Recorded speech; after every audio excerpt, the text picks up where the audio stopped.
Welcome to the Trail Manners Podcast, the place where the trail community comes alive.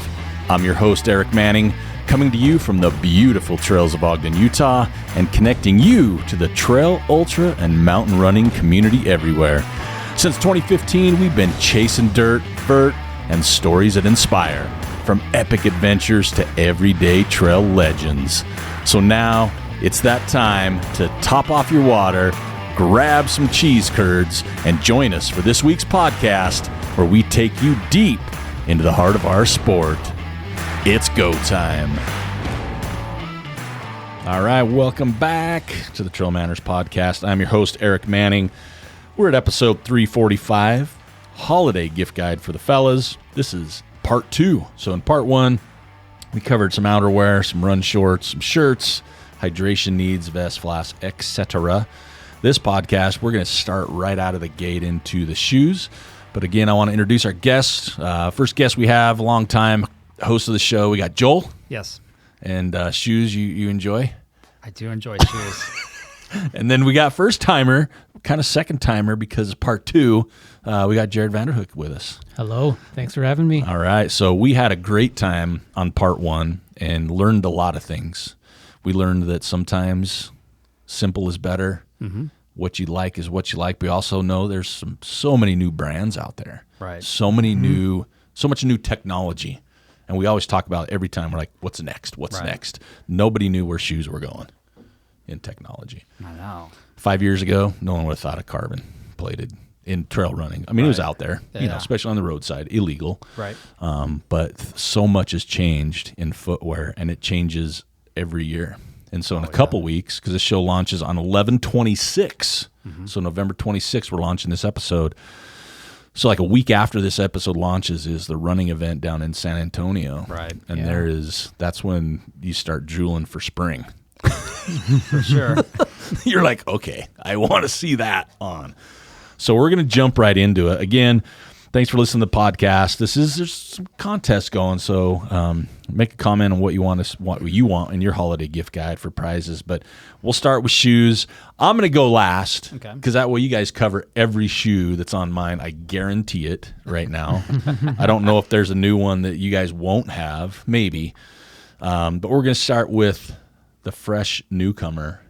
And we all like shoes. These two people in this room right now are my two people. You're my shoe resources. Right. I message both of you constantly, like, "Hey, I know you've got these. What do you think? I know you heard about shoe dealer." Oh yeah, for sure. Yeah, they're it's like my fix. So give me my fix, Jared. All right, shoes. Let's talk about it. Here we go. So I'm going to start with my favorite shoe of the year, and that is the Norda 005. Okay. So this shoe, not only my favorite shoe of the year, but probably my favorite shoe since like the last 5 years or so. Covers the bases of form and function, like great looking shoe, and also it feels great. They're really light. They come in, my 11.5 men's is like 8.8 ounces. So it's noticeably light on your foot. And that makes it feel kind of fun and fast. And then couple that with the TPEE midsole, which in my opinion is kind of that perfect balance of soft and bouncy responsive. Right. And the midsole also, so I just got my third pair of these shoes, and every pair that I've had before this, I've put 600 miles on each of those. And the midsole at 600 miles feels a lot like the midsole at 0 miles. Wow. It just maintains that bouncy, soft feeling. It doesn't go dead. And yeah, I love that. It's got a Dyneema upper, which is very durable. Like I mentioned, like 600 miles and no tears or rips on the upper at all. The price tag, it seems like a lot, $325. Right. It is a lot. Let's be honest. Yeah. It is a lot. It's a lot. However, I'm not getting 600 miles out of my other shoes. No. So, I mean, like the price per mile is pretty dang good. And Yeah. The only complaint that I think I really have about this shoe is the outsole could be a little bit more aggressive. I still use these on rocky, steep trails, and they do fine. But as soon as you introduce any type of moisture, whether that's snow, mud, or dewy grass, they start to slip around a little bit. And I think a little bit more lugs on the outsole could really help with that. Right. And didn't you say you wore these for the Wyoming Range 100? I did, yeah. For the whole race? For the whole race, Okay. yeah. So 100 miles in them. They've got a stack height of 28 millimeters, 7 millimeter drop, so 21 in the front. And when I first started wearing these shoes, I did not think it'd be a 100-mile shoe. I thought, shorter runs, mid-distance runs, sure. But anything beyond 50K, it seems like you wouldn't really wear this shoe for that. But I found it did great at the 100-mile distance for me. Yeah, so that's my first shoe. Another one that I've recently started running in that I think actually has some overlap with the Nordas is the Mount to Coast H1. This shoe comes in at $160, so half the price, and That's for a pair. for a pair, yeah, not per shoe. Not per shoe. And I've heard rumors. I mean, they've advertised this on the site that these can last over 600 miles, and Jamil Curry ran like 700 and some Right. miles in them. So if that's true, I've only got like 90 miles on mine. If that's true, then man, this is a bargain. Yeah, it is. Well, and he did road miles too, mainly. Yeah. in that. Sidewalk miles. And so Yeah. you also, like in your brain, I had this conversation with Joel, like in your brain, is that harder on a midsole than trail? Because it's just a constant. Right. So then you're, and again, I don't know everything, but in my mind, 600 road, sidewalk, asphalt miles would be harder on them than maybe in the mountain. Right. Where Yeah. you have sometimes softer. Yeah. Your pace is different. It's not the same repetitive every Yeah. single step. So can you get more? Yeah. Yeah. Or will the mountain and rock Beat beat 'em up? Yeah, the rocks. So yeah. it'll be interesting. Yeah. The midsole in these shoes feels great. Like I would compare the midsole to the Norda in that it is soft and bouncy and responsive, and there's more of it. So this has a 35 millimeter stack with a 7 millimeter drop again, so same drop as the Norda. Right. But there's definitely more to it, and it's got more of a rocker than the Norda. So in my opinion, this shoe feels more like a super shoe for the trail, even though there's no carbon plate or anything, but just like the rocker Yeah. and like the higher stack height. It feels good going fast in these, but I have no problem like going slow in them either. Like True. You have no problem, but it's harder to. it is. They're also pretty lightweight. Like my size 11 and a half is only about an ounce heavier. It's actually 9.7 ounces is what I weighed mine in at. So it's a very lightweight shoe as well. And then the upper, they use like a jacquard woven upper. It seems pretty durable. Seems like it's similar to the Dyneema that they use on the Nordas. So. Yeah, those I think are going to be a great shoe. I can't wait to get some more miles in them and see how they hold up over time. But How many miles you got in yours, you'd guess right now? I think about 90. Okay, yeah. that's what you said. Okay. Yeah. The third shoe that I have on my list came out a couple years ago, or I think it was 2024 that it actually came out. It's the Nike Zagama 2. Okay. And I ran in the one, and like everybody had the complaint about the outsole. And the 2, they updated that to that Vibram Mega Grip, and now it has great traction. It's $190, which is, kind of in that standard range for a trail shoe now. But these shoes, compared to the previous 2 that I just talked about, are tanks. 12 and a half ounces for my Yeah, right. 11 and a half. So it doesn't feel quite that heavy. I don't know what it is about it. Maybe it's it has a little bit of a rocker, and that the midsole is pretty good. That ZoomX midsole, feels good, and it doesn't feel as big as it is. But yeah, it's definitely the shoe that I reach for when my feet just need a little break. Right. You know, and I haven't actually used them in 100, but I can imagine they'd be a great 100-mile shoe. Right. What's stack height in those? Stack height on these is 35, and it's a 4mm drop, so 35, 31. And yeah, so it's actually comparing that to the Mount to Coast. It's the same stack height, just more or less of a drop than the Mount to Coast. So Would you consider yourself a narrow foot? I think I'm average. Okay. Yeah. 'Cause that's a problem with the Zagama. To me, I guess my foot's too wide, which I never thought I had a wide foot. Right. Yeah. But when I put the Zagama on, I can feel it. And I have to size half up in that one. So I'm an 11 and a really? half like you, but Yeah. I have to size to a 12 in that one. And I have to do a size 12 in the Norda, actually. Oh, wow. Yeah. Okay. The one or the biggest complaint that I have about the Zagama is that the upper just is not durable. I have had one pair, the upper blew out in right by my pinky toe after about 200 miles. Oh. So that was kind of a bummer. I've gone through several pairs of these though, and some of them last a lot longer, but that's my one complaint. I've never gotten much more than like 3 to 350 for mileage out of these. Is that because of they blow out or break, or just they die? A little bit of both. Okay. Some of them have blown out. Others have been more that the midsole just kind of starts to feel a little bit more dead. So this little piggy went to market on yours. And blew right out. Yeah, so maybe I do have a little bit wider feet. Maybe that's why they blew out. I don't know.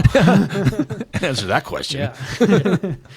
The next one I have on my list is the normal Chirac. So this is the Killian shoe, if you will.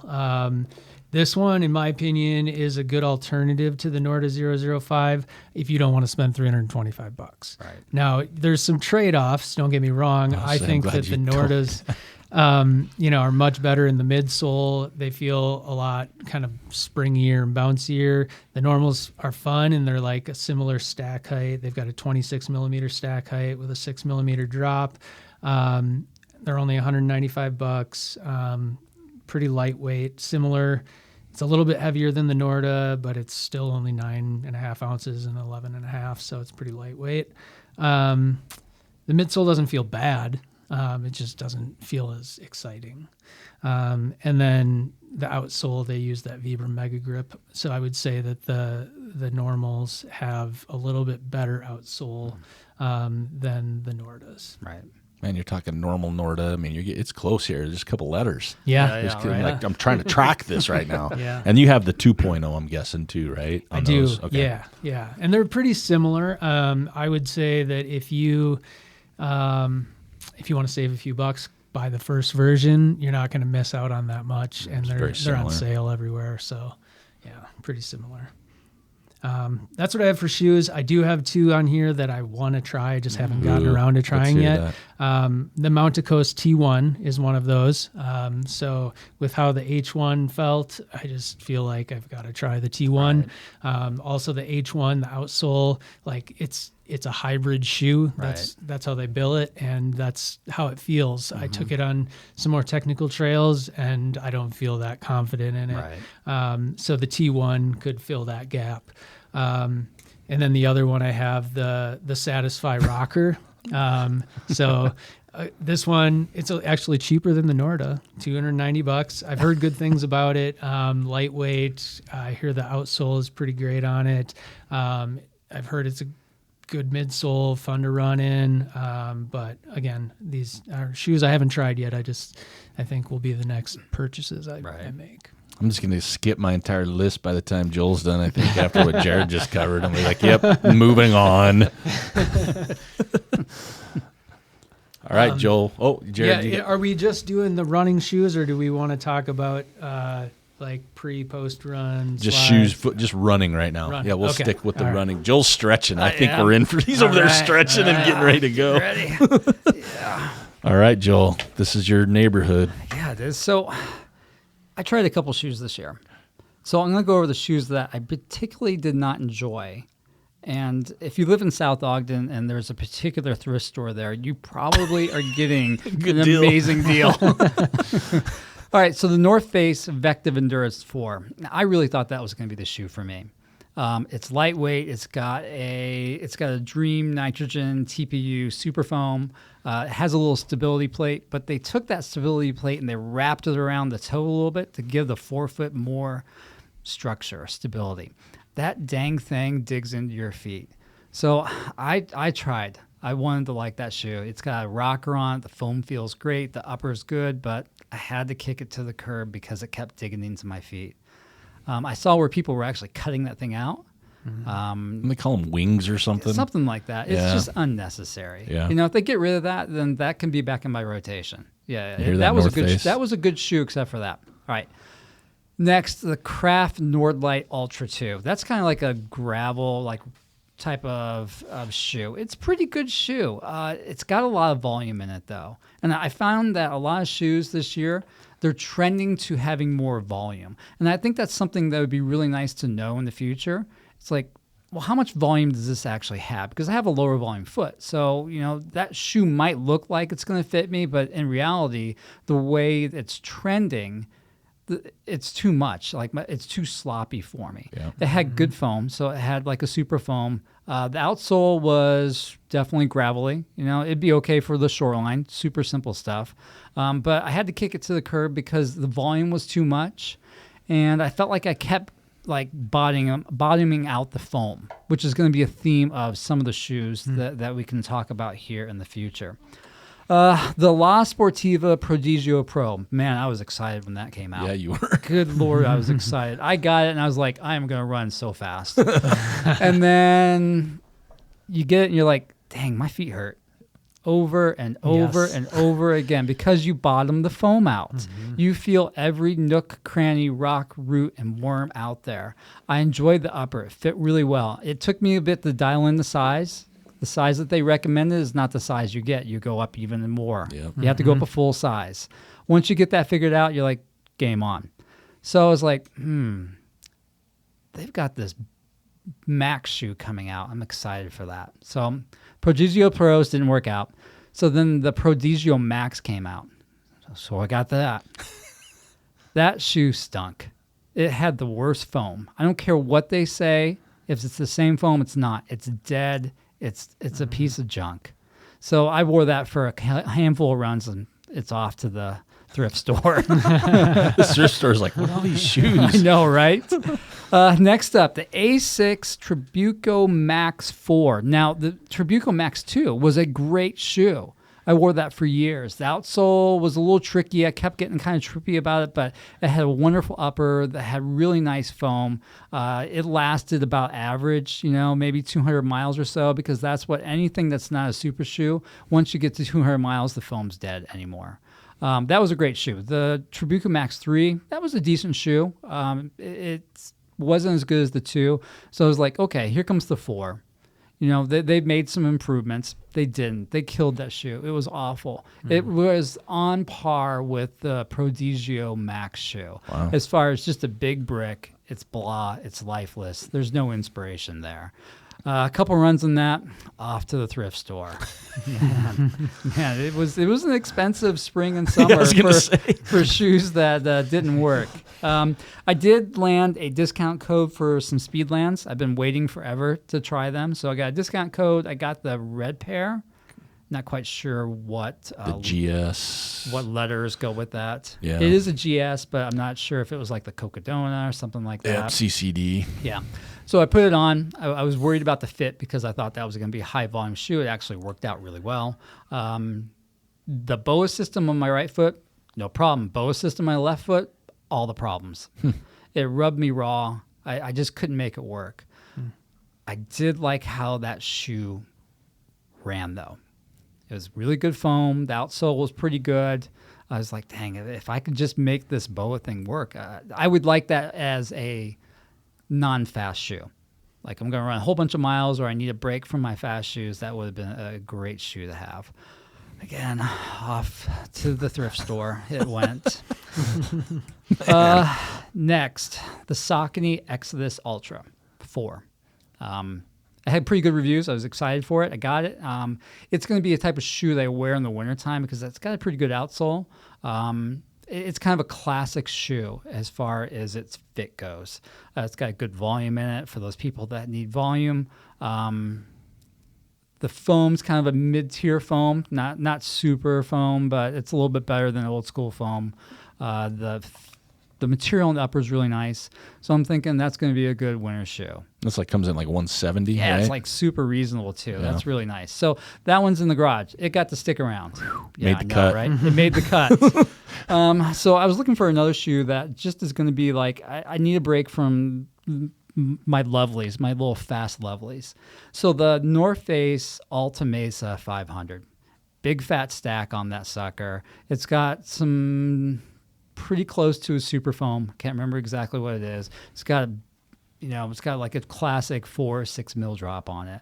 It does have some volume in there. So those people that need some volume, it's a good shoe for you. It's only $160. Wow. Yeah. And it has a rocker. So that brings me to another point. If a shoe doesn't have rocker anymore, it's not going to be in the rotation. Not interested. Not interested, period. Wow. I absolutely love rocker shoes now. In the past, I was unsure, but I spent enough time in them this year. It's like when I go back to a non-rocker shoe, it's very disappointing, right? And you feel like you're plodding in a way. Yeah. Okay. The Asics Fuji Light 6. Not quite sure why I tried this. I was like, ooh, that could be a fast little fun shoe. It was a color. And the color was kind of nice too. Again, it was a dead shoe. There was nothing inspiring about it. It's a lower stack height. It's got a really good outsole. The upper material is nice, but the foam is just, it's not worth it, folks. Even though it comes in at $130. That was another thing I was attracted to, right? Steal. I know, right? It's again off to the... That's a red flag store. now. Yeah, exactly. Yeah. Okay, so for the shoes that I really like this year, the On Cloud Ultra Pro. It is got some super foam. It's got a little plate in there. It's got enough volume up front that people with bigger feet are going to like it. It is a joy to run in. I really enjoy this shoe. It's got a rocker on it. It checks all the boxes, except for the outsole is a little bit susceptible. I don't think you're going to want to run anything technical in it. If it's wet, you need to be careful. I think that's kind of a theme that we're seeing over and over again with some of these super shoes. It's like that gravel shoe. Yeah. Like most of the really what I consider like the hot ones that people are really liking are gravel shoe. Yeah. Which is fine until you get into some technical, wet, gnarly stuff, which, let's face it, that's a big portion of trail running. Yeah. So that's where it gets scary. Oh, for sure. Because Jared mentioned the one thing on all shoes, if you don't have confidence in them, I think it ruins your run almost. Because you're overthinking, you're watching your you're step. slowing down. Yeah, like all these things are happening where it's just not a natural, I think. Your flow is being interrupted. And you can get hurt That's that what way I was going to too. say. Injured. And it's not the shoe, it's just the way you're approaching your run. Yeah, right? You're not picking your feet up as much maybe, so you're slowing down. So the on shoe comes in at $250. I would buy that shoe again. I think that's another way that I can classify if I like a shoe again. Like, would I buy this again? With that Saucony X this Ultra 4, I wouldn't buy it again, right? I would go with the North Face Alta Mesa for that kind of recovery run shoe. So I really do like that on shoe. The other shoe that I really enjoy, like Jared said, it's the Mount the Coast H1. That shoe is fun. It's zippy. You put it on, you start smiling. Because good things are going to happen in this shoe, right? Yeah. The foam is great. The upper fits really good. Once you get the lacing system kind of dialed in, it fits. It does the job, right? For anything that's flat, slightly uphill, or gently rolling, that shoe is giddy up time. It's a lot of fun. And at the price point, you can't beat that, $160. My one kind of complaint is you do bottom out that foam. And I think that we're just going to see that over and over with some of these kind of gravel shoes. And we just have to either accept it or, kind of push the industry. Hey, that's a great shoe. Why don't you put 3 more mil stack height in that thing? Maybe put a nylon plate in there too, and then you're going to have the ultimate shoe, And you can even raise it up to $180, $200. Absolutely, yeah. Right? Allow Nobody's it. going to blink an eye at that. No. No. The outsole in that shoe, it's a little sketchy. Yeah. I thought about sending a pair off to get resold. I'm still on the fence about that because there's a place in Boulder that will strip off your outsole and put on like a Vibram sole. I'm not sure I want to spend the extra $80 to do that. Well, then you'd up to $240. You're still in the neighborhood. I know. But I'm afraid that they're going to have to shave off some of that foam and then it'll compromise the shoe. Yeah. Change the rocker, do something. Yeah, exactly. Right? Yeah. And like I said, if it's not rocker, I'm not buying it going forward. Yeah. So shoes I'm looking forward to. Adidas, Agravic Speed Ultra 2 is coming out next February. Might be able to get some in December if you're on the Insiders Club. We'll see. I know that they've retooled the upper, and then they retooled the foam some. So in the past I was like, no, I could never wear that shoe. Thinking I might be able to wear it. It checks all the boxes. It's got super foam. It's got a nylon plate, which I like more than carbon. And it looks good. It's got a rocker. And it's got a rocker. Yeah, for sure. If it doesn't have a rocker, don't come and knock. I know, right? Doesn't work. Nike's coming out with Ultrafly 2 next year. That's a good-looking shoe. I think it's going to be a winner. Mm-hmm. It looks like it. And then, of course, in 2 weeks when the running event happens, we're going to see all the goodness. And then, things can change and my pocketbook will get even, drier. So that's all I got for shoes. Is that it? Yeah. Joel's into the shoe business, man. Like, what can we say? I do like me some shoes. Well, and my list isn't, I think every shoe on my list has been mentioned, right? Maybe but one. So I'll start off like, I've been a Hoka Mafate Forerunner for 2 years plus, right. Easy. Ever since I put them on a couple years ago, it's been my go-to shoe. When they quit making them, I went and found some from Nordstrom Rack, right? At super cheap price. So I've got like 2 in a box still, right. And I still do. I've never had a better outsole on a shoe. This thing grips up. I mean, I could climb a wall in them. That's how grippy they are. They're just fantastic grip.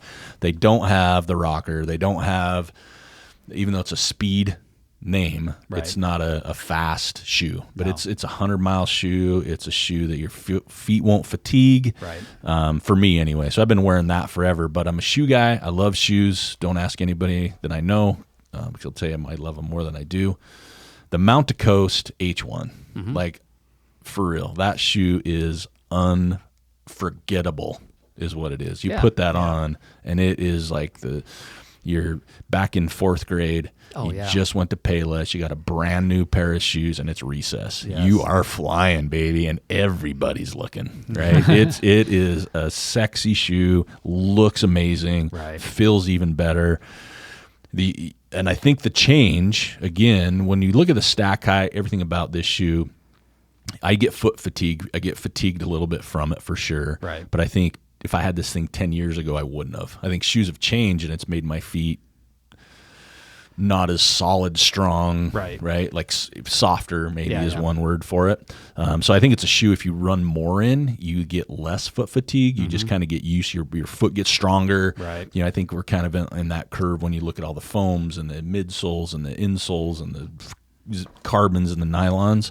But that Mount to Coast H1 is the real deal. It really is. And as Joel said, if it's not super technical, I haven't wore it when it's wet or anything, because again, it's more of a confidence thing. It's like, do I want to even try this? Right. But man, that shoe's fun. And I know, and the worst part for me is I still run a lot with Joel. When I show up to a trailhead for a run and he's got the Mount to Coast H1 or he's got his On Cloud Ultra Pros on, I'm screwed because I know we're in for a speed We're going to day. run fast. And I'm always like, why did I wear these? You got your like Mafate 5s on. Yeah, and I'm telling Joe, I'm like, can you just text me in the morning? Because we run at 5 a.m., folks, and so I'm up at 4, and I'm like, just text me. That way I know if I'm going to go back to bed, if you're going to wear those, or if I just need to know that I better be in for it, because they're a fast shoe. Even when I wear them, I feel speedy, which is saying something. So I think the H1 is amazing. Jared mentioned it. I do have the T1 as well. I had that one first. And I'm going to say the jury's going to be out on this one. The first couple runs I did were flatter.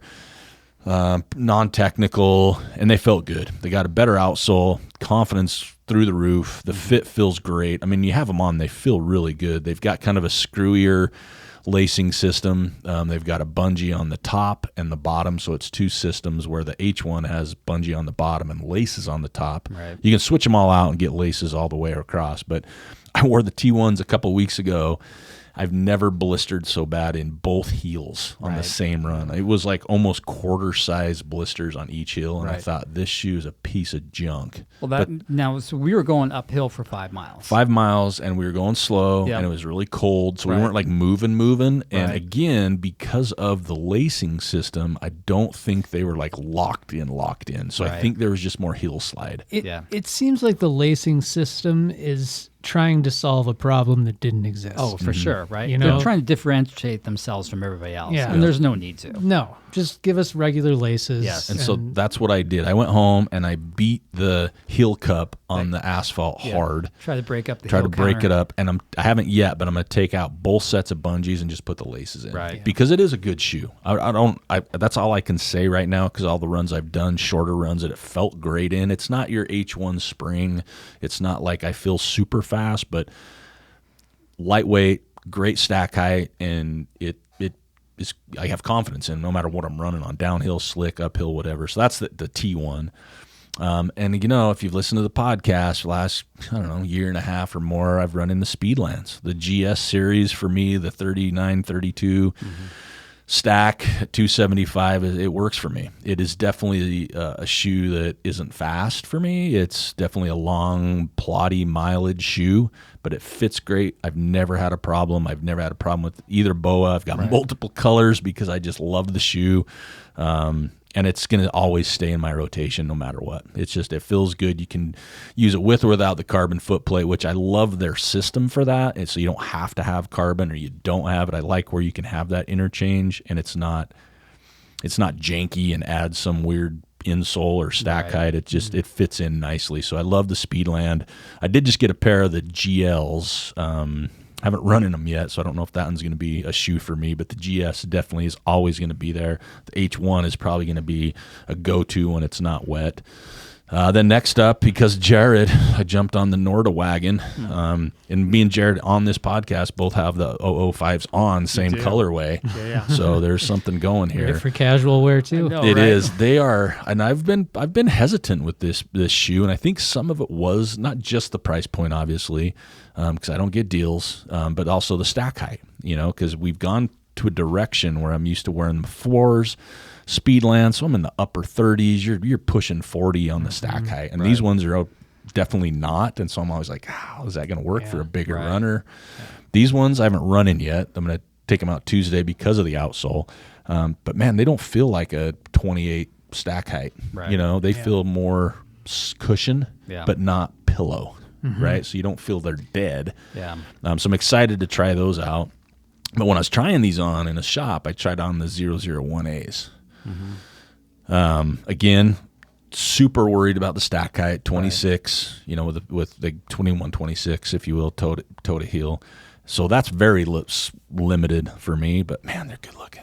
They are good looking. And when I put them on, it's a shoe that I would have to wear around. And I wear a lot of my shoes in my office for a little while before I run in them regardless, just to make sure I'm feeling them right and get the lacing down.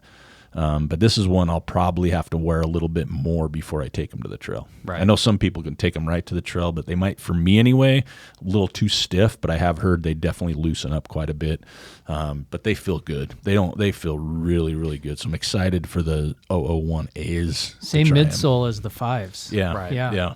And like Jared mentioned, so the 5s, I reached out and he's like, I wear the same. We both wear 11.5, and I had to do half size up in that one, in a 12, but in the 001A, man, I can't remember what size about. I think I did a 12 in that one as well, because they do fit better. I have heard Jared doesn't size up. Some people say half size up. I did have to half size up, but the H1, the GS, I'm 11.5 across the board in Hoka. And then so we get to the Hoka, and so I always get nervous when I have a shoe like the 4, and they're, hey, guess what? 5s are coming out. Right. And I'm always like, oh, no, this is going to go one way or the other. Right. Because I did wear the 3s and the Mafate speeds. Yeah. Loved them until the 4s came out. I'm like, what the hell? This is a totally different shoe and 10 times better. Yeah. And I liked the 3s. So the 5s came out.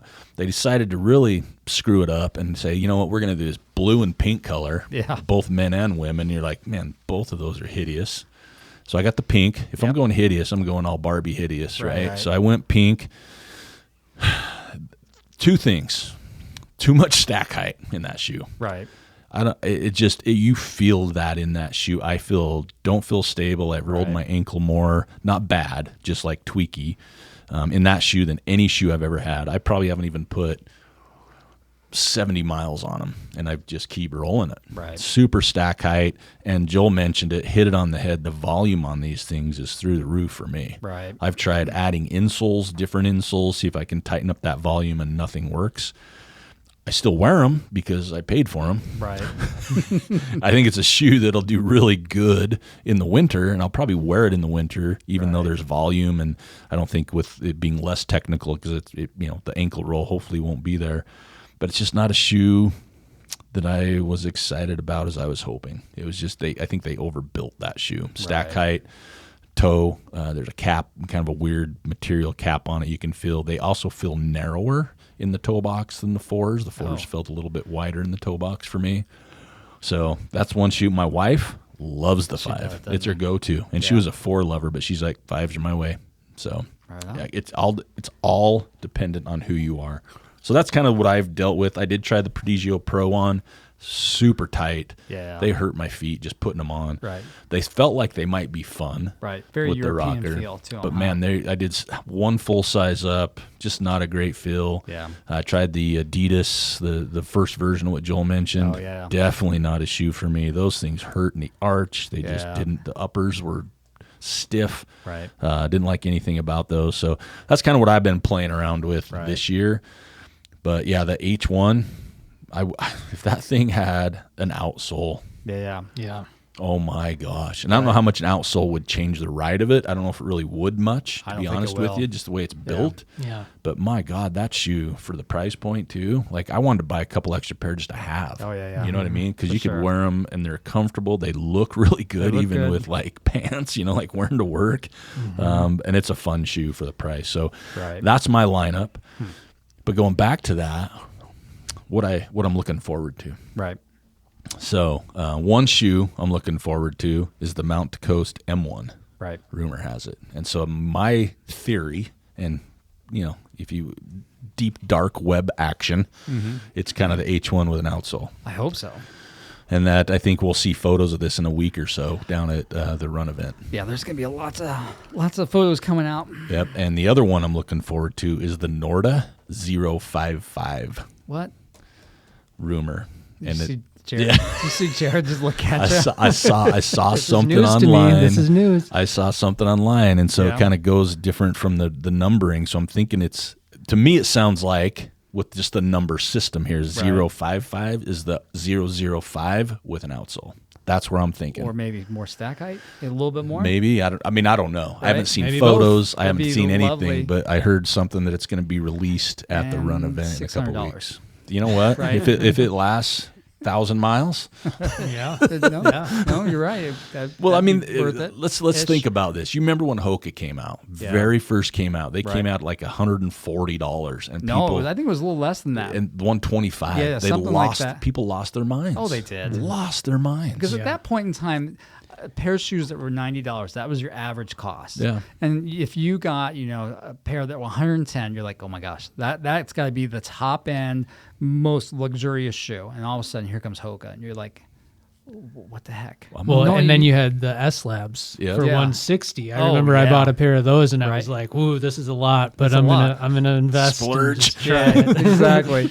Yeah. So, I mean, that's just the direction we're going, right? Yeah. Not just with cost, but with technology and materials and the build out and, look at like the H1. Right. If that came out at $300, no one would blink an eye and still think the same thing. Right. Like truly. Oh, they could sure. sell that for $300 and no one's going to balk at it because of what we're looking at. But it's at 160. It's a 160. For 160, it's a steal.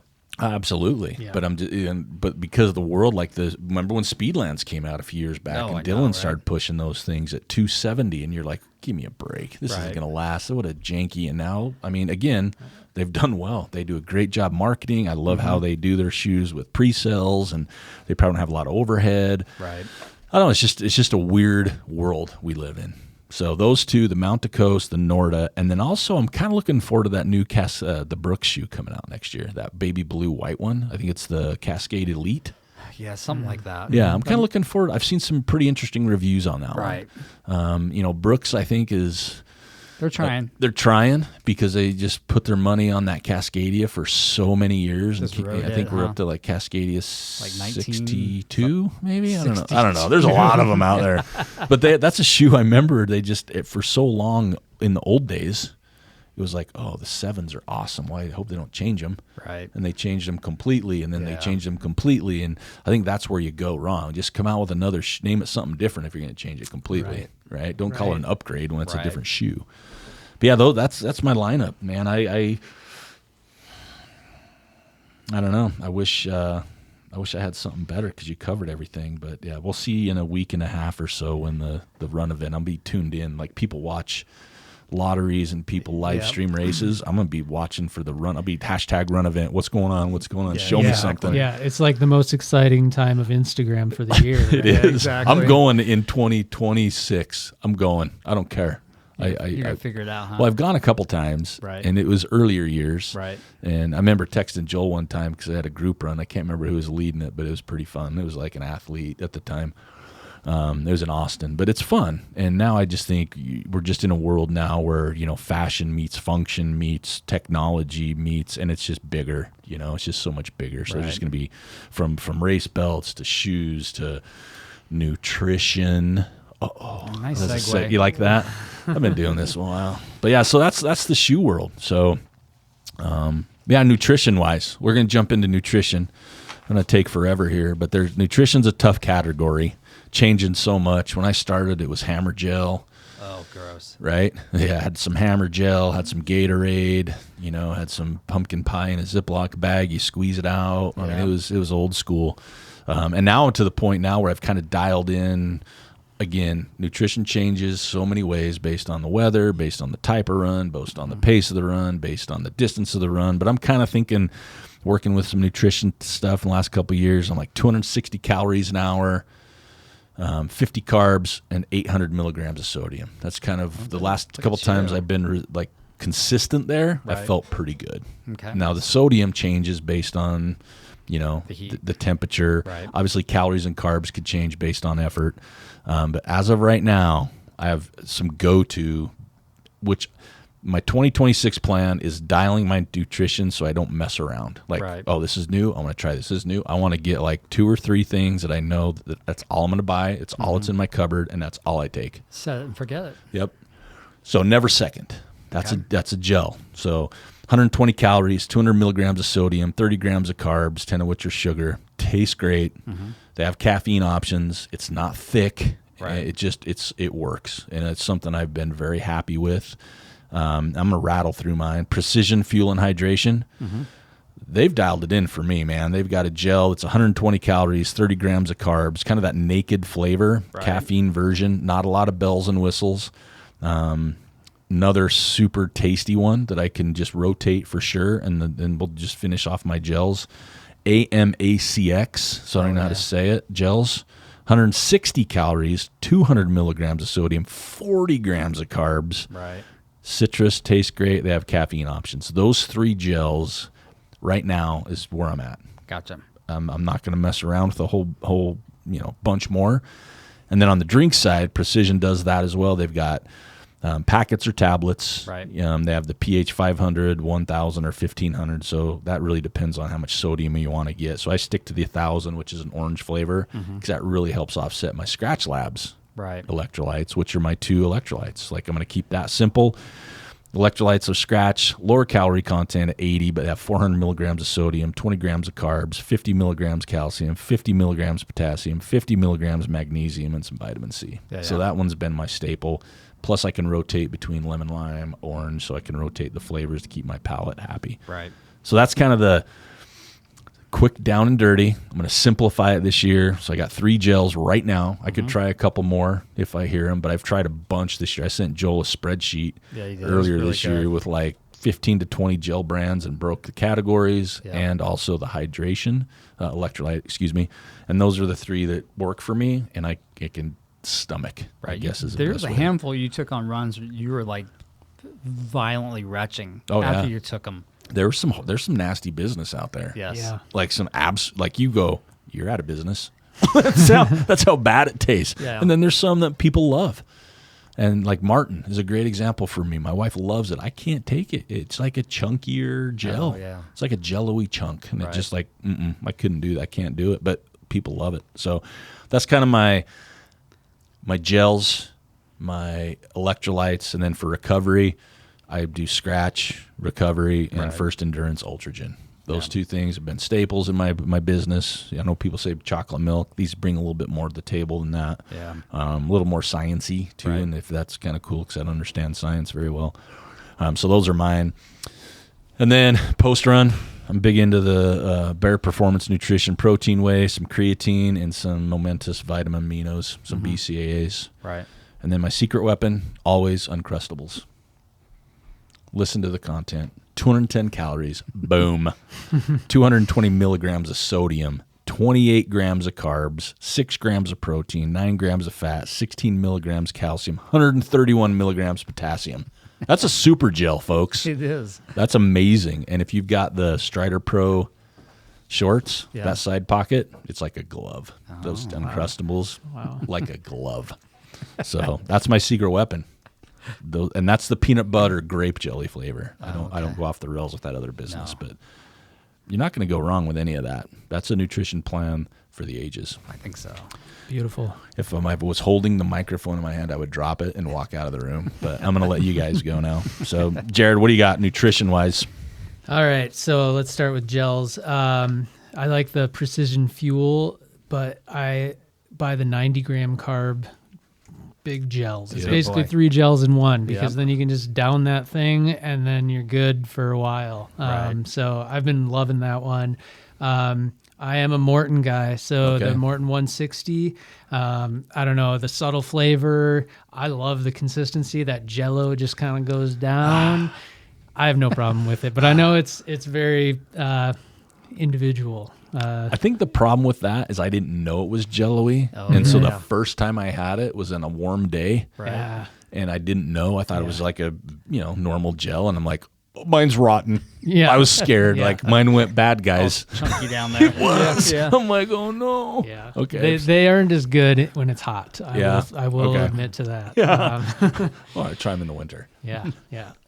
I also use the Science and Sport Beta Fuel Nootropics caffeine gels. Okay. Caffeine or no caffeine, these are good gels. The caffeine gel, though, 200 milligrams of caffeine. This is like a really strong cup of coffee or 2. I have had several races where I am just like feeling it, tired, sleepy. Pop one of these things, and within a half hour, I'm feeling the difference. And I've used them a lot during races, a couple of times during training runs. Try not to consume that much caffeine because I also drink coffee. So I try not to do this every day. But so we're running you on the trails, like, hey man, what's going on? How's it going? Yeah, let's go. They work great. I also, for a solid carbs, the Sturker Bar 50. Sturker Bar 50. These are like Rice Krispie bars. And, you're going to chew them. It takes a little bit. It's not a gel, but when you need a break from the gels, this is the thing. 50 grams of carbs per bar. How big are the bars? They're like, probably like maybe 4 inches long. Smaller than a candy bar. It's bigger than a fun size. Okay. It'll take you a few minutes to get it all down, but if you're doing a 100-mile race, just let yourself take a walk break. I usually take a run break. Just run for a minute. And then for hydration, I'm using this scratch hydration. I prefer the lemon lime, subtle and effective. I don't need a ton of sodium. These have like 400 milligrams per serving, which seems to be perfect for me. Right. So yeah, that works good for me. After a run, I'm either going with the Owen chocolate protein. It's like 20 grams of protein. It's plant-based pea protein, sits well on the stomach, just works. Sometimes I'll also just make myself like a fruit smoothie with some pea protein in that, and use that too. So that's kind of what I do for recovery. And then one other thing that I want to highlight is Reed's Extra Ginger Beer. That stuff is like magic. I've had many races where my stomach is just turned south and nothing helps, and I drink a can of this and it turns it around for me. Right I swear by that stuff. I don't go to a race without it. Gotcha. That's all I've got for nutrition. Sounds good. That's the second time I've heard that ginger beer one, so definitely going to have to give that one a shot when the stomach's gone. Because the ginger chews, it works. It's just too much. There's a lot of chewing. It's a lot of like just licorice flavory, oozy, but Right. it works. So it's hard to fight it. All right, Joel, nutrition. Let's go. I'm sorry, I'm not going to deviate much from what you guys have already said. So the scratch hydration mix, it just works. Yeah. You know, across the board. If it's hot, if it's cold, it settles on your stomach really good. I like the orange. I like the lemon lime. Pretty much all the flavors I can palate. I do enjoy the fact that they make it in little single servings. Yes. So that way when you're at a race and they have some garbage at the aid stations, you've got your stuff. Yep. That way you're going to be happy as you go along. There's not going to be any deviation. Gels. The Science and Sport Beta Fuel. Box of 6 is $15. You know, you get 40 grams of carb, 200 milligrams of sodium. That carb ratio is 1 to 0.8, so that's maltodextrin to fructose. I think my stomach's doing a little bit better with that ratio compared to the Precision. I do like the Precision. I have a boatload of those big 90s. I like the idea of having a little cap. Yeah. I can take in that over the hour, and I'm not going to get goo gel over my hands, which I can't stand. Yep. But I believe their ratio, which is a 2-to-1, glucose to fructose, I think that messes with my tummy a little bit. So, you know, I'll lean into the Science and Sport maybe a little bit more coming in the future. If I need something that's a little bit more hefty, I go with the Muir, the organic energy gels. It's not quite a nut butter, but it's pretty close. Right? So you're not going to get the full, you know, carbohydrate bomb, but there's just something there about having that texture, and I enjoy how they taste. I think that's a good thing to kind of mix up a little bit. There's only 17 grams of carbohydrate and 100 milligrams of sodium in the Muir. Recovery, scratch, can't go wrong with that. Oat milk latte, I really like that one. You know, change it up. Supplements, First Endurance Multi-V. I think that's rock solid. You can't go wrong there. It's proven. If you need to take something for anti-inflammatory, I like the Jarrow, Jarrow, curcumin 95. You get 60 servings at $25. Just make sure when you take that, take it with a fat substance so that way it gets transported through the GI more efficiently. Momentous creatine, 90 servings at $39. It's a good deal. And then the Pillar Triple Magnesium. I like the berry flavor. You can get 80 servings for $59. So I take that one at night. Helps with the old sleep. You get some recovery that's overlooked. Yeah, the rest. The rest. Yeah, for sure. So that's all I got for nutrition. Nice. That's a good gamut there. The Science and Sport is one I have done before. Yeah. And I tried to streamline, but maybe you know, hearing it from you guys too, and I know it's one I liked. It wasn't like I didn't like it. Again, just trying to streamline might come back into the rotation. Maybe. We'll see. All right, miscellaneous stuff. What do we this is a good category. Headlamps, watches, socks, hats, tools, poles, gloves, all the miscellaneous. Jared, where are we starting here? Well, I mean, I guess we'll just start with the watch. I think you know, it's pretty key tool in the running game. So a Garmin Forerunner 945.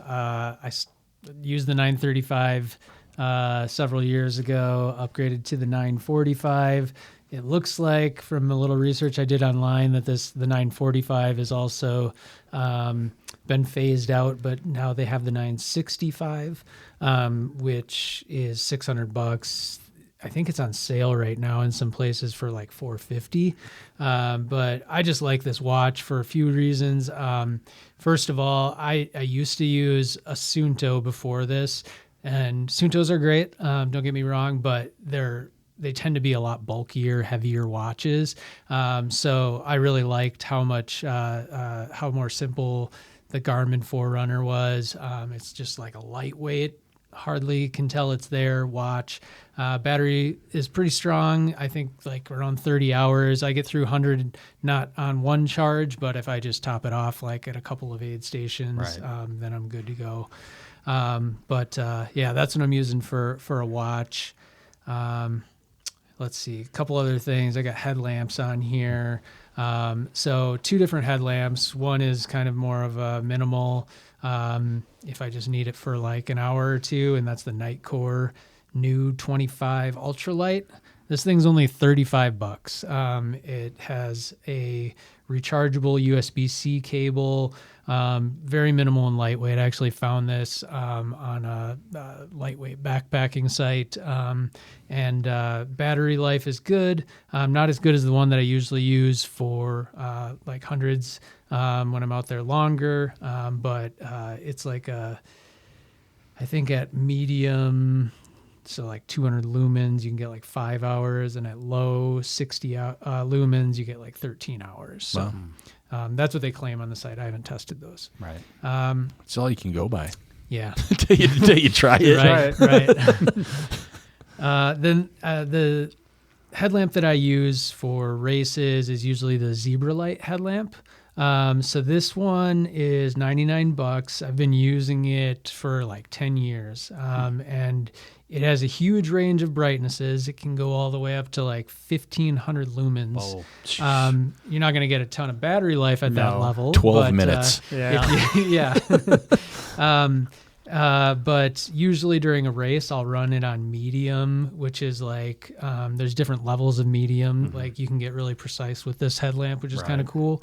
But it's usually like somewhere in that 60 to 140 lumens is all I really need. And that'll get me through like the entire overnight. And if, it's hard rock and I'm going into a second night, I still have battery charge for that too. So, this one, the one catch about it is that you have to buy a specific battery. It's like this 18650 size rechargeable battery and charger. The cool thing is you don't have to like keep buying batteries for it because you get the charger, and I've had the same batteries for like 10 years. Yeah, it's a little bit of an extra investment. I think the battery's like $10 a pop. But I've got a couple of them and I've got a charger, and you just keep using them. So in the long run, it ends up paying for itself. That's a pretty good idea, having like multiple batteries. Oh, yeah. So instead of like charging, I have that with the Ultraspire. Right. If you can buy separate batteries, you get a couple of those charged all the way up, and then you don't have to worry about it. And they're small enough; they don't add much weight. Right. Yeah. I got 3 more things on my miscellaneous list. So for a hat, I run in the Cieli Go Cap. $45. Got a bunch of these. Been wearing them for years. Comfortable, lightweight, fast drying. Are they kind of the racer type hat? The low profile run race hats out there? Kind of. They do have sizes though. So you can get like a small, medium, or medium large. Right. So if you have like a deeper head or a bigger head, get the bigger one. Yeah, I mean, it's kind of like that 5-panel style. Right.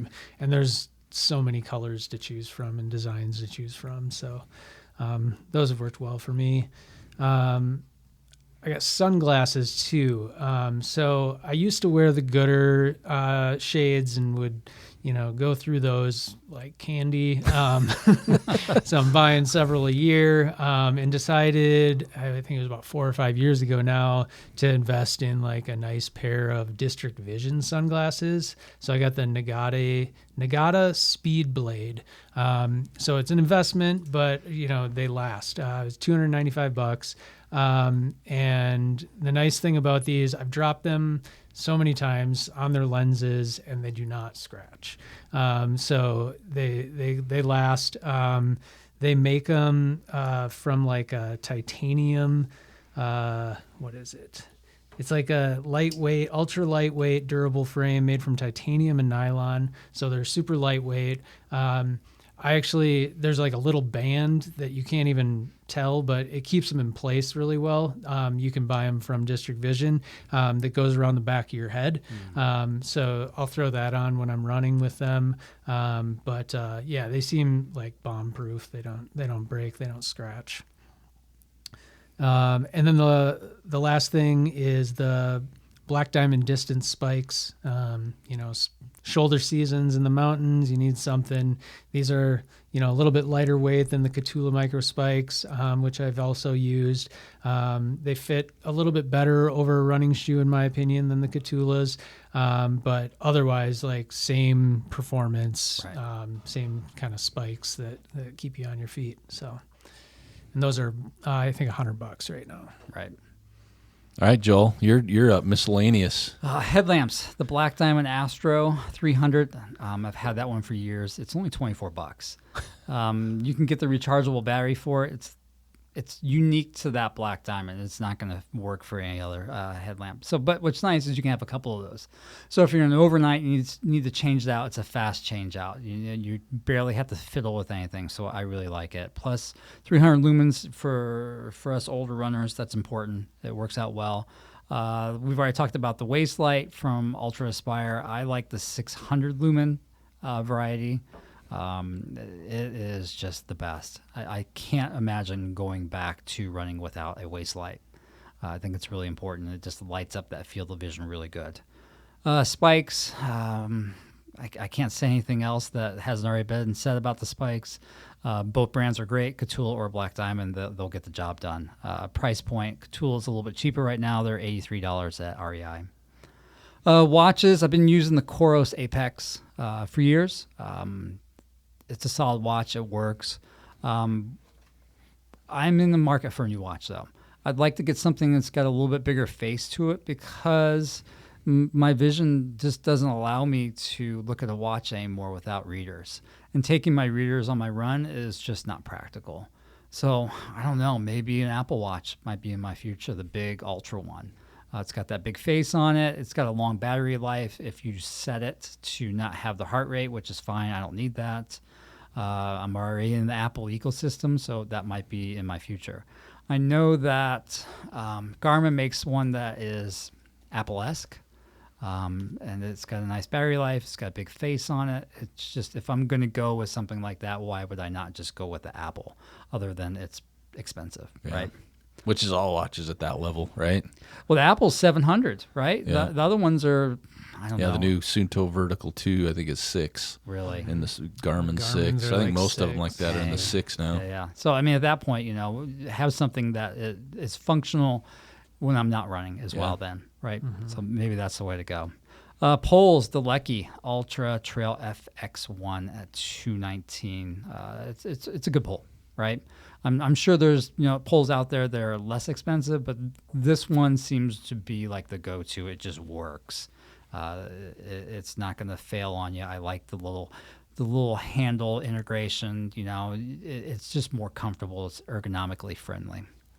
I also have some recovery tools. Yeah, this is Joel's neighborhood. Yeah. So I think everybody needs to get an ached away. So that's like ached away mini scraper. It's $129. It's heated, and it's just lovely. All right. You can just get a regular old scraper off Amazon. That's fine. But this one, the heated component of it just makes it so that way you can get into that tissue a little bit deeper without the trauma of scraping it over and over again. The heat is just lovely. There's 3 heat settings. I generally just use the very first one. Most of my clients are fine with that.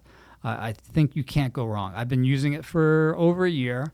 I use it daily, maybe for a couple hours a day, and it has been robust. It hasn't broken. It just recharges. It's a great little recovery tool. If you don't have a set of silicone cups, get yourself some.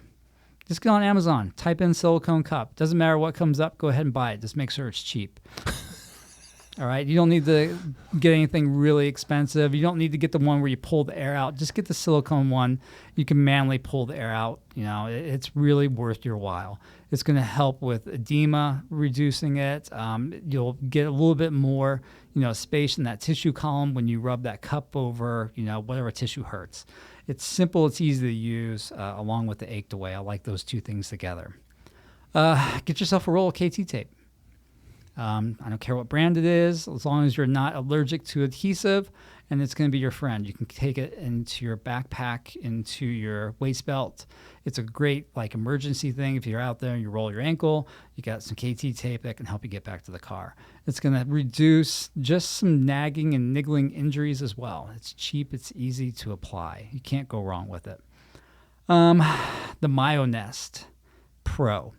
So everybody and their brother's got a massage gun, right? The problem with the massage gun is the displacement, meaning that how hard it hits you. I think that does more damage than it does positive. Now with the MyoNest, it's got a higher vibration frequency.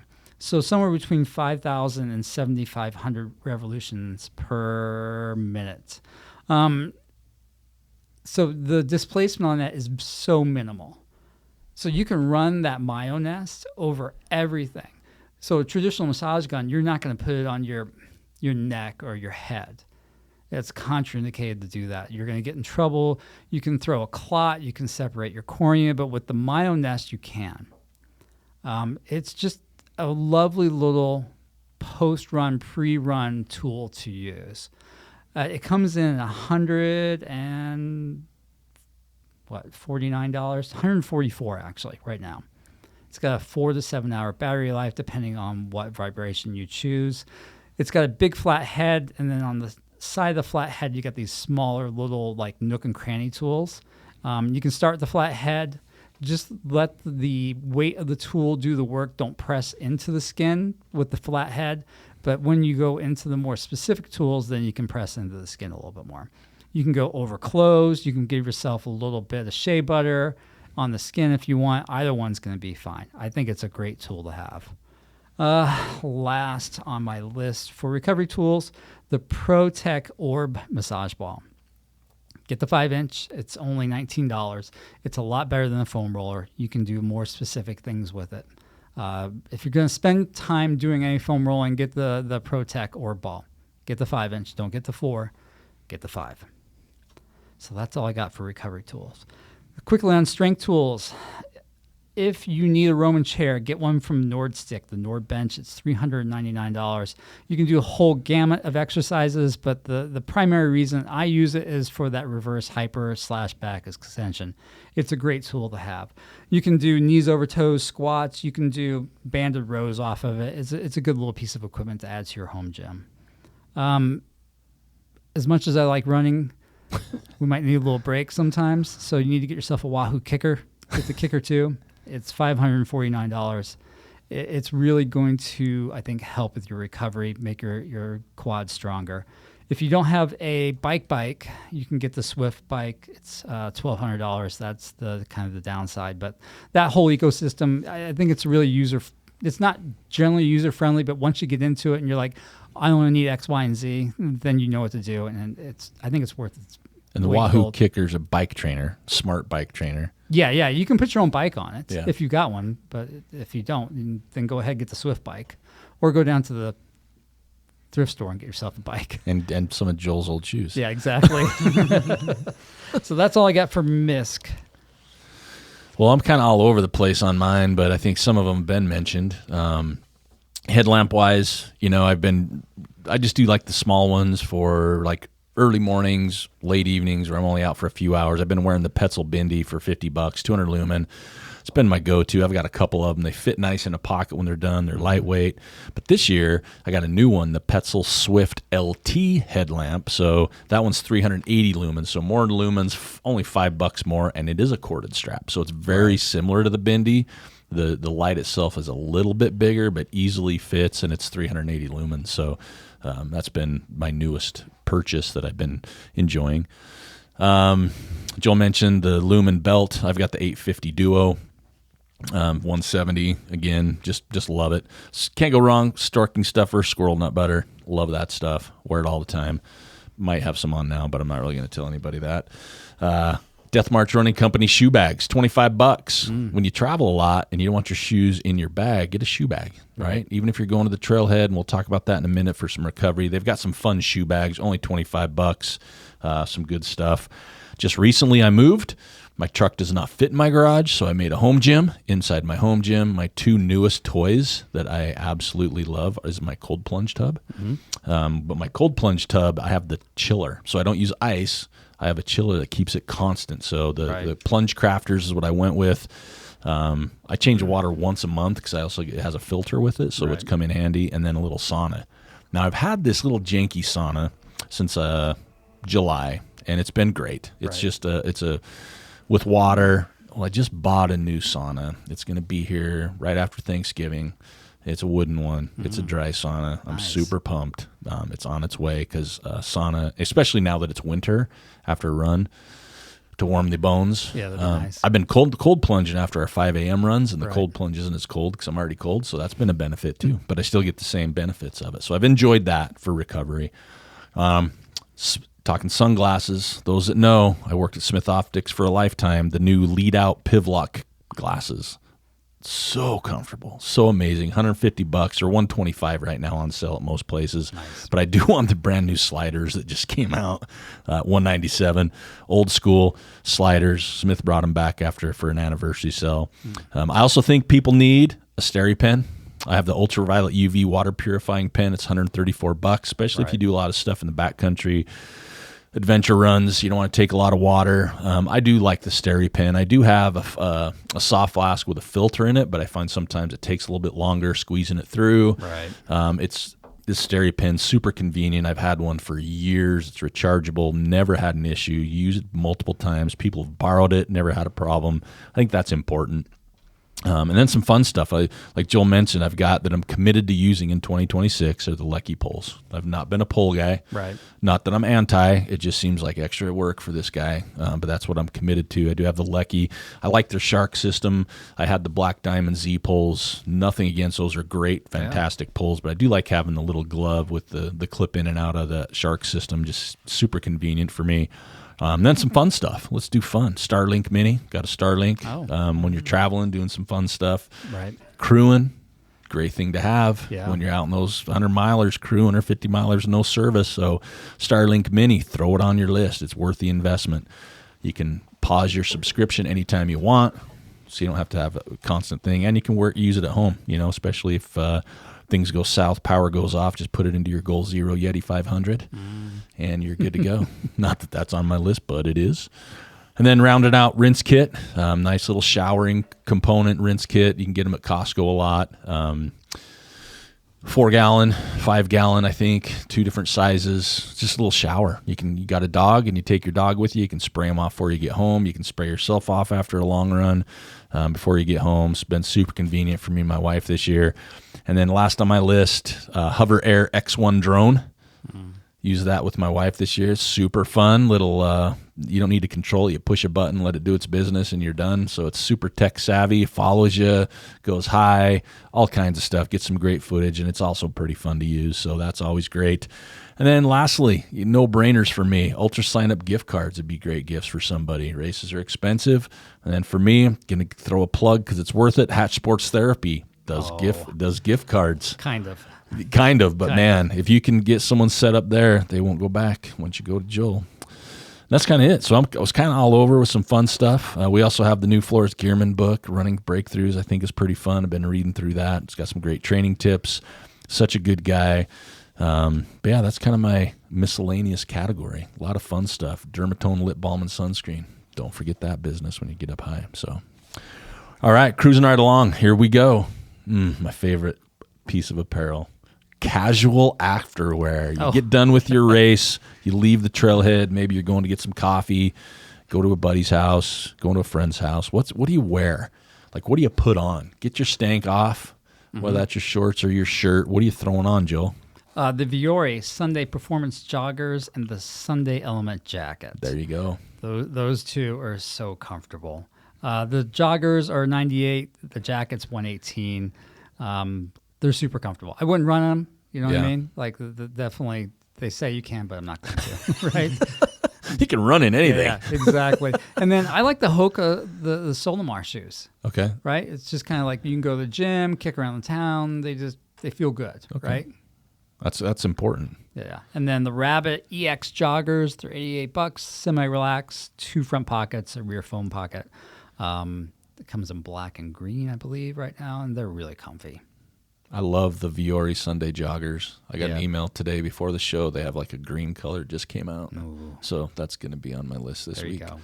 I love those things. Yeah. I have like 3 or 4 pair. Yeah. Yeah. That's your That's afterwear? it. That's it right there. Yeah. All right, we'll kick it over. We'll kick it over to Jared. What do you got? All right. So for summer, I've got the Ripton jean shorts. It's like jean shorts, but it's like a stretch denim. Okay. It's actually like mountain bikers that created this product. Super comfortable. And yeah, just throw those suckers on, and yeah, it's great for chilling out. I love a good cotton t-shirt too. I mean, I can't, there's all kinds of them out there. But as long as like the cotton is like soft and feels worn in, I'm good with it.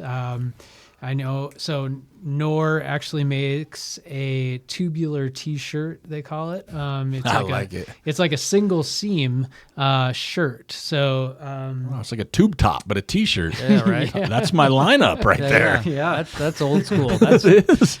But yeah, that's like $60, and I like that.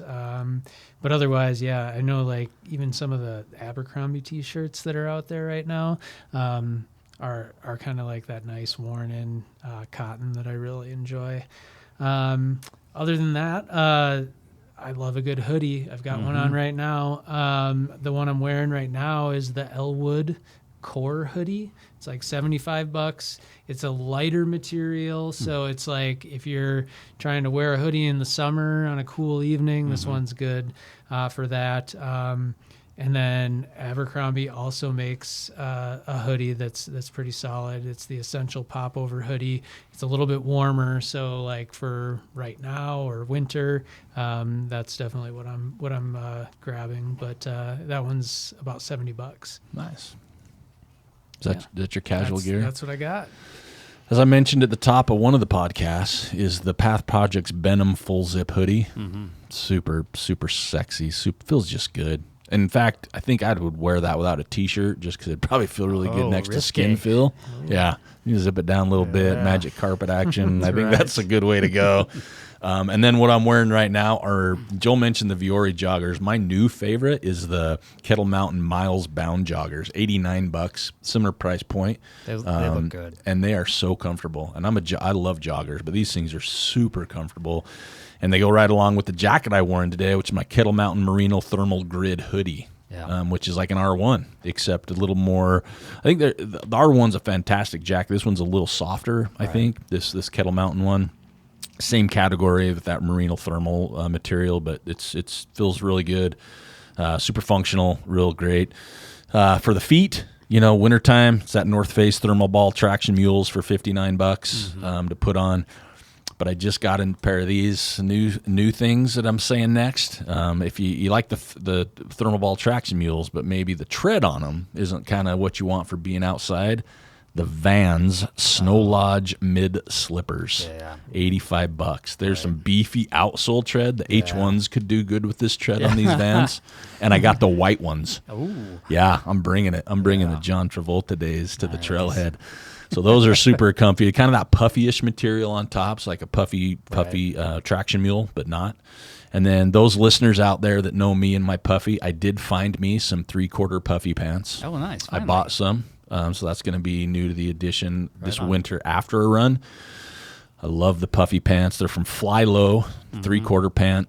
I got them on Amazon, of all places. Nice. Like $140. Fantastic pants. And they feel super good. Jared mentioned earlier, T-shirt. Give me a Viore Strato Tech tee all day, every day. That's my go-to. Super soft, lightweight, looks super clean, even if you're out. Nice town day, right? Or just slumming it. Just feels good. And then I also got me some super awesome cotton linen capris from Amazon for like $23. Wow. I'm in the capri mode. I don't need full pants. I want to show off the ankles and calves. I don't have cankles. There's some nice tone through there that I think is a moneymaker for me. So that capri line, just something comfortable. Cover the quads, maybe some mud I got on me or some blood from falling. So I'm in that. But the one thing I need, and I know we'll talk about potentially, I need some post-run footwear. And not like the slippers, but like a recovery. Joel mentioned the shoe. Yeah. I've tried multiple, like the Norda 008 slip-ons. Yeah. Too narrow for my foot, but they're Right. comfy. So along that line, I need some good post-race run footwear to get you out of your shoes. Maybe it's after a race. Maybe it's after a run getting into your car. Something that you can let your feet breathe and feel soft and love. Right. I've got 4 or 5 pairs of slides I've ordered off Amazon. Yeah. Different brands, from Crocs to whatever, and nothing feels good. What about So those OFOs? I've tried those on. I also want to have some good look to them. Like the Okay. Norda 008 look good. Yeah, they do. Some of these other things out there, I see some those slip-ons or slides that are more rockery. Yeah. Like Joe likes rockers. Not in the sandal. Don't give me Yeah, some rocker that there. is Give me kinda some weird in the plush sandal. cush. Yeah. So the UFOs have them. I think Right. the Hokas have them. Yeah. And that little rocker. And the toes always seem thinner than the heel. Gotcha. I just need some cushion, baby. I Yeah. don't care if it's a shoe, a slip-on. So that's what I'm looking for. If anybody is listening, you should point me in the right direction. So a shoe that I have is actually a running shoe, a road running shoe that I've used for just like when I need some extra cushion is the Nike Vomero. Oh yeah, Okay. that looks really big. Yeah, it's huge. I don't know if I would even run in it. Right. I mean, maybe like an easy run on roads, Right. but it is like that midsole is soft Yeah. and cushy, and it gives you like, I don't know, like if you got sore Achilles, you've got That's like me. 10 millimeters drop, Yeah. something crazy like that. So it is. It's a big shoe. It's very comfortable. I usually reach for slides. I use the like OFO slides if my feet are swollen. But if my feet aren't swollen, definitely prefer the Norda 8 slides. But those Vomeros are nice if you're willing to put a shoe on. Maybe. I'm trying anything. I don't have any good. I have some Birks. I look good in Birks. My wife loves them. I don't look good in them. Not sure that comfort level is still a little stiffer for me too. Right. Yeah. So I just want something to make my feet just forget about the day. Yeah. All right. What about grab bag? Anything we missed? Miscellaneous covers a lot, but is there anything we missed? I don't know. I've got a couple of things for a grab bag. I use the Be Free filter. Okay, that's the other one I've got. Yep, yeah. the soft flask. I usually use that one, but I have used a Sterapen as well, and I find that works really well too. So either of those I think are really solid options. And then Nathan Race number belt. Okay. So this just makes it so your number is not ever affixed to your actual clothes. If you Right. need to change a shirt or change your shorts or Or don't want whatever. to put holes in your $200 pair of shorts. Yeah, that's it. You know what I mean? Yeah. But this thing's nice to just throw around your waist and put your number there, and it's independent of everything else. So my grab bag, what we miss is just some nice Trail Manners gear, just on the trailmanners.com website. May have a shirt on, but it's killer hats, Yep. beanies, visors. So that's a miss. And then I'm going to start with what do you want? That was a category. What do you want? What I want is a Lone Peak truck tent topper for my truck. Okay. About 10 G's. Yeah. So I can camp at the trailhead in comfort and style. The truck looks good. At one point on this list was a truck. I got that. You The took other that thing off. on my list was a Vizsla. I got that. Yep. So this is my throwing it out in the world list. It's Right. like maybe it'll come back to me. It will.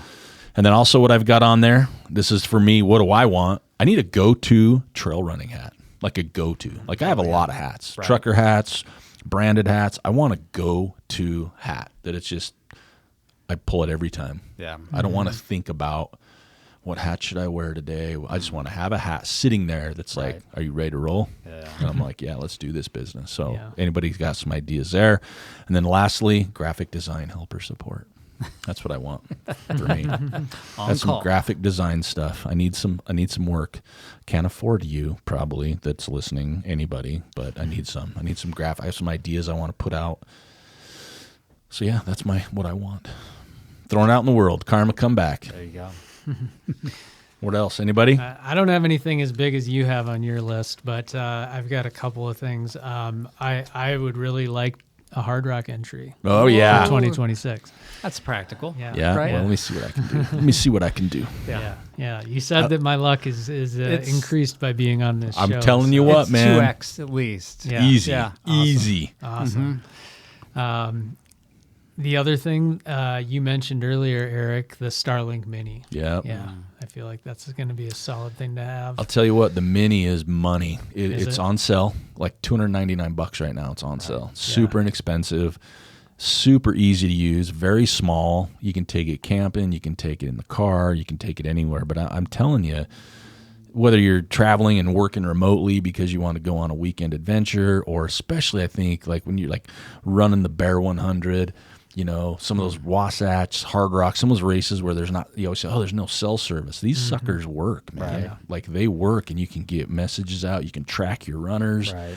and they're completely justifiable, Right. especially in their price. Yeah. Because it's the same thing as like the, you know, Garmin messengers and the backcountry stuff is you just pause your subscription. You don't have to like Right. pay for it every Yeah. single month. It's like $5. I think they now do $5 if you pause it, which is, you know, not really much, but they're worth it. Yeah, 100%. when I did the Wyoming range Yeah. this last year, there's like no service on the entire course. So my wife actually borrowed one of these for the race and was able to actually like check in on my whereabouts and make sure I'm getting through aid stations. Right. Peace of mind. Yeah, exactly. She only used it a few times, but she said it was really helpful to have. So, yeah, Is that it?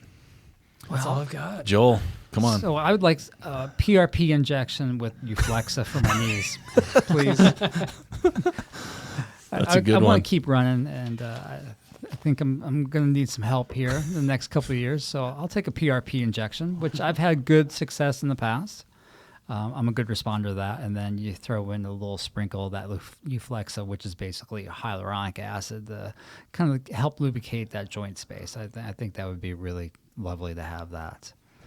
So that's really all I have on my list for wants, besides right. maybe the Apple Watch. All great wants, all great needs. Man, there's so much gear. And in 2 weeks, there's going to be so much gear on our list. This list can totally change. in Yeah, 2 right? weeks, It's like, you know what? Screw those shoes. Yeah, Like the exactly. rocker, it was on Yeah. my list as wanting to try. And every review I read, same thing. It's like such great blah, blah, blah. Why did they do off-center lacing? Yeah, Everybody. Why did they right. do off-center lacing? Yeah. And I've always thought that because I know shoes like Ultra did it for a while on some yeah. shoes. And it's like, I think it's gimmicky. Oh, it sets them apart, right? Yeah, but it's like not in a good way for that No. shoe because that's all the reviews I've seen is like Right. I haven't seen one that anybody said, oh, I love the off-center lacing. I don't think the product testers are either being honest or maybe the product manager just wasn't paying attention and they're dead set on this is how we're going to differentiate ourselves. Yeah, Yeah. I just think that's because that shoe looks good. I've seen great reviews on so many components of it, the upper, the outsole, the rocker, and it just always does the same thing. And Right. I think it's enough. It's not cosmetic. It's enough to really throw that off your list. Oh, for you know, sure. because of how it ties down around your forefoot. Yeah. You know, I think when I've had a shoe that had off-center lacing, and it just feels weird looking down at it. Not even if it's a functional thing. You look down, and oh my god, what's wrong with my leg? You snap my leg. Yeah. But that rocker was that shoe is one that I was like, man, I'd really like to try that. Yeah, maybe they'll come out with something more reasonable. And I was talking, I think it was Jared I was talking to. I'm like, you know, year one of anything, you're always kind of like, okay, what are you going to tweak? And could get year two, but then you look at like Mount the Coast, and you're kind of like, well, they kind of nailed that one. Yeah, they do. You know, Yeah, don't change anything, please. Right. Now they made other shoes, obviously, but so All right. Well, thank you both for joining today. Big show, a lot to talk about, a lot of information, long shows, but always fun. These are ones that are most listened to, a lot of good ideas. But if you're listening to the show, what do we miss? What do we need to try? Leave a comment. You'll be entered in the drawing to win some free swag. I even mail for free, so there's really no skin in the game. Just like to hear from everybody on what they like, what they need, and what we missed. There's a lot of gear out there. So, and again, please, if you have time, leave a rating or review. That helps a lot. That's why we kind of do it as well. And then again, in the show notes, Death March Running Company, Path Projects, and Squirrels Nut Butter discounts are available. Good stuff, man. Thanks again for being on the podcast, guys. Thank you. Thank you. All right, and stay tuned next week. Got another great show. Adam Wolf, I think, is the next one. I said, yeah, it is. So, all right, this is Eric Manning. The end of the Holiday Gift Guide 2025. Go spend some money or kick some my way. That sounds pretty good, too. Then I get my topper. I'm just kidding. Don't do that. All right, well, thanks for listening to the podcast. Eric Manning, and for Joel and Jared, we are out. Thanks for listening to the Trail Manners podcast. If you love trails as much as we do, make sure to follow Trail Manners on Instagram, Facebook, and YouTube, or swing by trailmanners.com for more stories, gear, donations, and ways to support the show. Got an idea, a favorite story, or someone we should talk to?